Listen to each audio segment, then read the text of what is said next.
Hi, I'm Brittany Ashley, and welcome to the very first episode of For Real Though, a bi-weekly LGBT news show. Bi as in every other week, not bi as in bisexuality is completely valid, so stop making lame jokes that punch down. Like I said before, we are live, so feel free to comment about how incredible my top knot looks, or you can even comment on how I freshly trimmed my arm hair for this. So for the introductory episode, I'm rounding up some of last year's most pressing topics that have affected our community. And since we're live, let me ask you guys, do you want to start with the good news or do you want to start with the bad news? I'll wait. Bad news? Okay. In March of last year, HB 2 was passed in North Carolina. Commonly referred to as the bathroom bill, it's a law stating that you must use the public restroom that corresponds with your assigned sex on your birth certificate, but not your gender identity. This primarily would harm the transgender community, ultimately forcing trans women to use the men's restroom and trans men to use the women's restroom. Aside from the obvious, what the hell guys, there's added layers of fear-based fiction that's being regurgitated with zero evidence.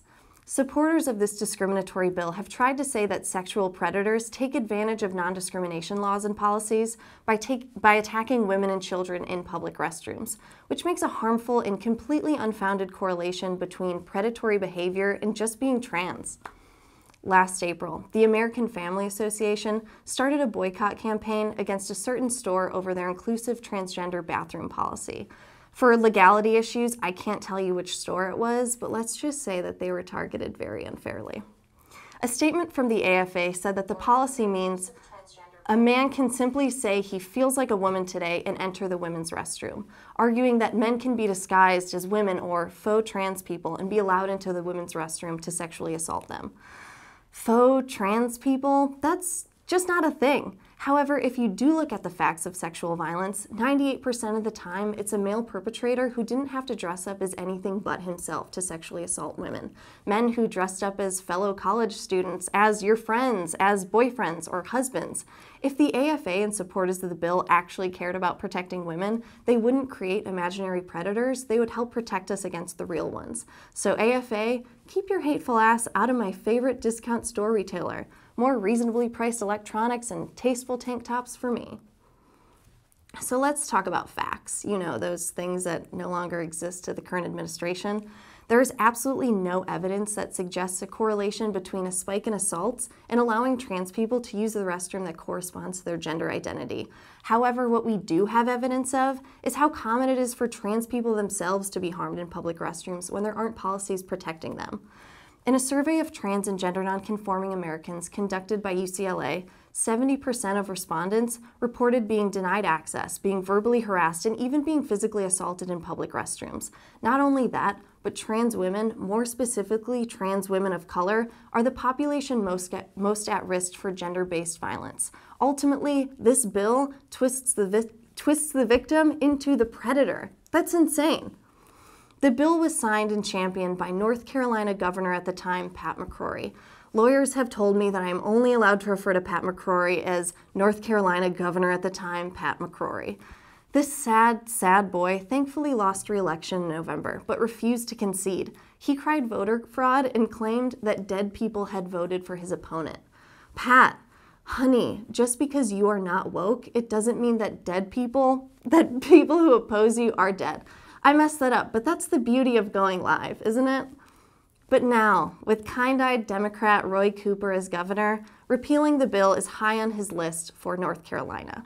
He stated just last month that it's more urgent than ever to repeal HB 2. However, it is unclear if that urgency is based on, human decency or if it's based on money and sports. Last month, the North Carolina Sports Association sent a letter to lawmakers stating that the NCAA will not host any major games in any North Carolina city for the next 6 years unless HB 2 is repealed. As a usual host for championship games and tournaments like March Madness, this letter gave legislators a timely 7 to 10 day deadline to get HB 2 repealed, otherwise they're gone. And honestly, especially in terms of romantic relationships, I'm not a fan of ultimatums, but in this case, huge fan. However, they did not meet the deadline. Sorry, transphobes, no basketball for you. March Madness was added to the list of countless other dollar signs that were taken out of North Carolina in protest when HB2 was passed. By Wired's estimate, North Carolina, as of last September, lost $395 million as a result of this law.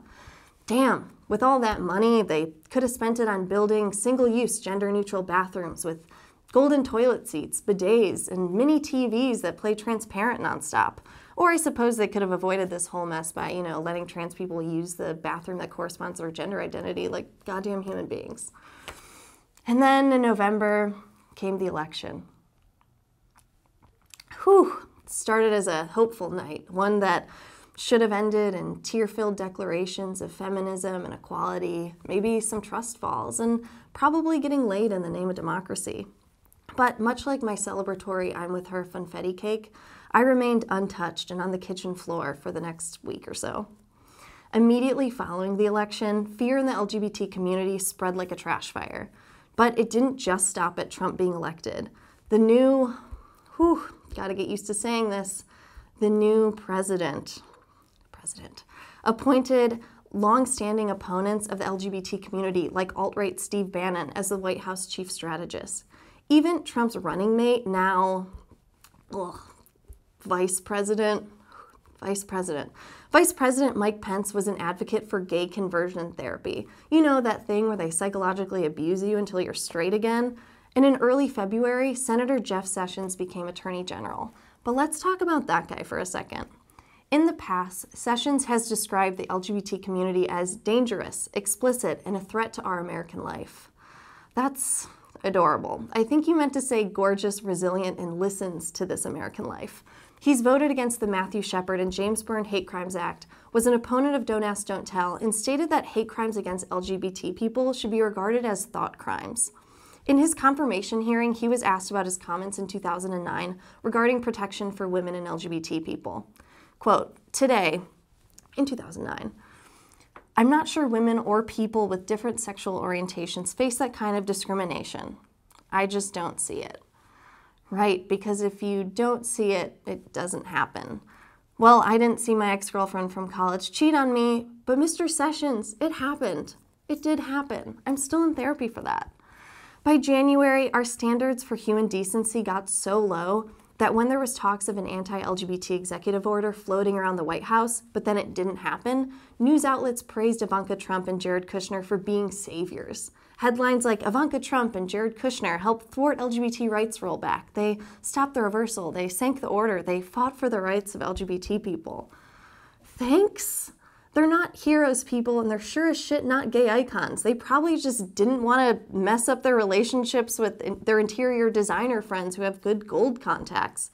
Maybe they're just semi-rational human beings. We don't know. Okay, so remember Jeff Sessions, that dude I was talking about earlier? Well, most people's first day on the job involves figuring out which of your coworkers are sleeping together or which bathroom stall is the best to take a shit in. Well, not Jeff Sessions. On Sessions' first day on the job, he moved to undo protections that Obama put in place to allow trans students to use the bathroom and locker room of their gender identity. And then nearly a week later, it was official. He withdrew guidance under Title IX. It's absolutely abhorrent. For an administration that cares so much about bathrooms, they really have no problem taking a shit on American civil liberties. And here we are now. Doesn't it feel great? In the last week, we had our first U.S. state to enact anti-LGBT legislation. Congratulations, South Dakota. Thanks to Governor Dennis DeGarde, South Dakota passed a law allowing adoption agencies